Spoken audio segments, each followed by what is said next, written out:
হরে কৃষ্ণ। কেমন আছো সবাই? দেখতেই পাচ্ছ চারিদিকে জলে ভর্তি হয়ে রয়েছে।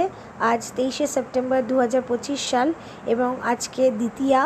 দুর্গাপুজো অলমোস্ট স্টার্ট হতে চলেছে। আর এই সময় এত বৃষ্টি হয়েছে যে সারা কলকাতা একেবারে জলমগ্ন অবস্থাতে রয়েছে। তো আমাদের বাড়ি যেহেতু কালীঘাটে, তাই কালীঘাটের পুরো দৃশ্যটা, সিচুয়েশনটা তোমাদের সাথে শেয়ার করছি।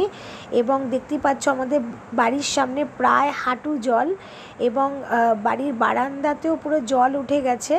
আর আশেপাশে প্রত্যেকটা বাড়ি ফ্ল্যাটেও জল ঢুকে গেছে। আমাদের একতলার বারান্দা, একতলাতে পুরো জল ঢুকে গেছে।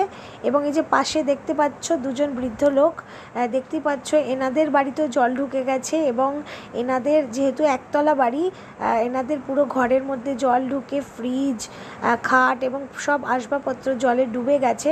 খুবই খারাপ একটা সিচুয়েশন। তো আজকে এত প্রবল বৃষ্টি হয়েছে, সারা রাত ধরে প্রায় কন্টিনিউয়াসলি 5 ঘন্টা বৃষ্টি হয়েছে, যার জন্য আমাদের 64 পল্লীর প্যান্ডেলের ভেতরেও জল ঢুকে গেছে। তো সত্যি কথা বলতে আমাদের পাড়াতে কোনো দিনই বৃষ্টিতে জল দাঁড়ায় না, এমনকি আমফান ঝড়ের সময়ও জল দাঁড়ায়নি। কিন্তু এই প্রথমবার যে আমাদের পাড়া চারিদিকে জলমগ্ন একেবারে। যাই হোক, তো তোমাদের প্রত্যেকের বাড়ির আশেপাশের কীরকম সিচুয়েশন, তোমরাও কি আমাদের মতো অবস্থাতেই পড়েছো? প্লিজ আমাকে জানিও।